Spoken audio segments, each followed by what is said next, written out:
Shang Chi and the Legend of the Ten Rings has one of the most bonkers endings and mid-credit scenes in all of the MCU. And we're going to break down what is going on in the ending and the post-credit scene. It is way crazier than it seems on the surface. Let's get into it.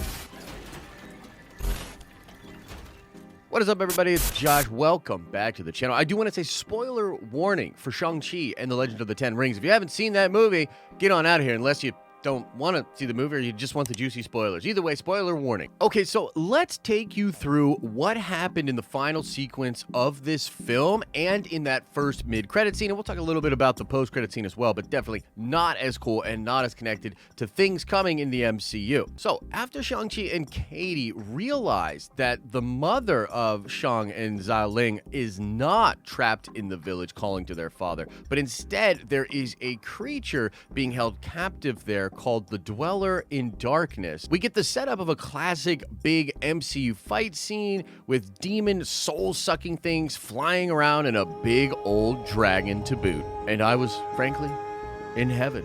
And although I loved that scene, it's actually really wild what is going on there. Now, it works just on the level of mysticism and fun and adventure and this, culmination of all these crazy elements of the film and the father-son dynamic, all of this awesome stuff. But what is actually going on here, and that creature, the Dweller in Darkness, is some mind-blowing stuff. This is a character that is established in Marvel Comics, and although the MCU does tend to change characters from the comic books, as is displayed in this film a lot, there are usually some elements from the comics that remain intact for the characters and interesting through lines from those books that they do bring into their cinematic universe. Now, the Dweller in Darkness is a really Cthulhu-looking monster, okay? I have pictures of him right here on the screen, and you can see that he has this crazy robotic body and this just severed head that sits upon it.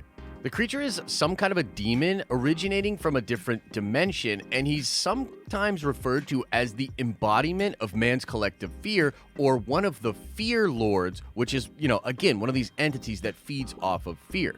Nightmare refers to him as a cousin, and they both seem to come from those fear lords or something like that. But the most fascinating aspect of the Dweller in Darkness is the fact that he comes from a previous incarnation of our universe and is actually responsible for the destruction of that universe. And he did this in order to collect all of the fear from the people within that universe to make himself very powerful. And this is the same universe that is where Galactus comes from. That's right, ladies and gentlemen, the MCU is going to the big G, and I do mean Galactus. And let's refresh you on Galactus. His real name is Galen, and he was a humanoid from the previous incarnation of our universe. Now, I'm honestly a little bit shaky on if that connection is exact or not, and I know the recent Black Winter thing that they were doing in Marvel Comics sort of retcons what was going on with Galactus, but I believe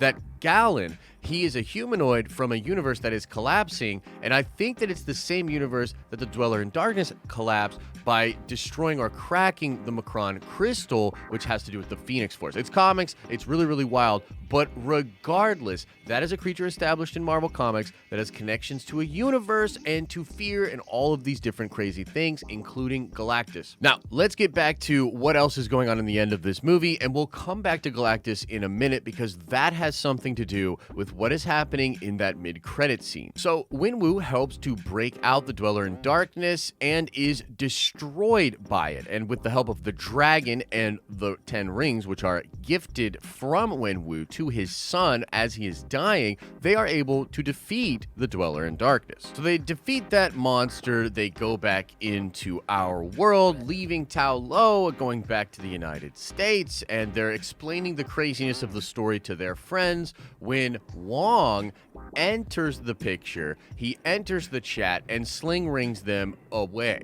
We then find out that Wong and all of the sorcerers in Kamar-Taj, they felt it as soon as Shang-Chi actually took all of the 10 rings. And I do think it's really interesting that they had a blue light when being used by his father, but they have this orange glow or reddish glow when they're being used by Shang-Chi. And when we pull in on this post-credit scene, or rather mid-credit scene, Wong is looking at the 10 rings and sort of dissecting them, looking at like the magical elements or the technological elements of these objects. And he indicates that they have no record of these things in the vast mystical archives that are in Kamar-Taj. But again, all of the sorcerers felt it as soon as Shang-Chi had the rings on him. We then see Bruce Banner in human form, which is awesome, and we'll talk about in a second, and he is indicating that he thinks this could be alien technology, and he also tells us that it's way older, that the relics are way older than the 1,000 years that Shang-Chi's father had them. Captain Marvel says they're not like any alien technology she has seen, and she has been around when it comes to the galaxy. She's seen many different things, but she has never seen anything like the 10 rings. Now, at a base level, this scene is setting up something happening with the Avengers and how Shang-Chi will now be involved with characters like Hulk and Captain Marvel. It sets up that Captain Marvel has a better relationship with the Avengers in a post-Endgame world, and even though she is still off-world, she is at least having more communication with Bruce and other members of the team and checking back in with what is going on Earth. And Bruce Banner is back in human form, somehow different than what happened in Endgame. Maybe there'll be more of an explanation for that. And he still has the sling and cast on the hand that he used to snap everybody back. Maybe there's something going on there with healing. Maybe there's just, something that had to happen to keep them both alive in order to separate. But it does look like Hulk and Banner now separate beings again. So that sets up some of the status quo for the Avengers and the team and sort of what is going on with them and how it's all functioning in a post-Endgame world. Really, really cool. And I'm glad that Shang-Chi is a part of it.